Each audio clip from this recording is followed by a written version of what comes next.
Christ is our victory. Daily meditations on great texts from the Book of Books. August 20th.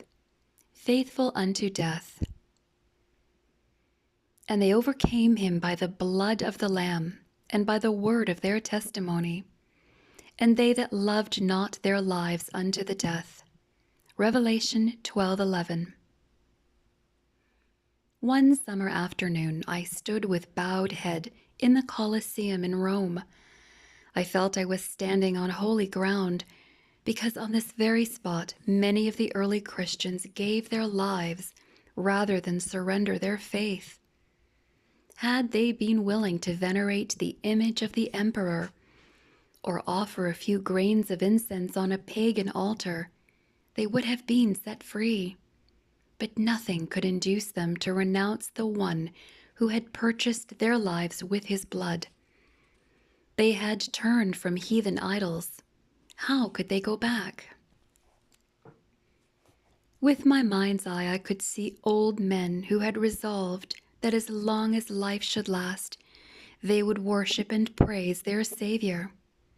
There were maidens in the bloom of youth, young men in the prime of life, and mothers with children in their arms. They all resolved to follow Christ regardless of the consequences. The moment came when they were led to the arena, and each knelt in prayer, asking God for strength to endure the terrible ordeal before them. The shout went up from 80,000 pagan spectators, the Christians to the lions. The mighty beasts rushed upon their prey.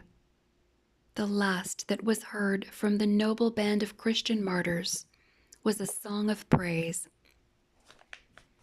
Today, no one is asked to face lions in the arena to prove their allegiance to God. Could it be that we are casting a pinch of incense on the altar of our idol in some other way? Do we devote more time each day to reading the sports pages than the Bible?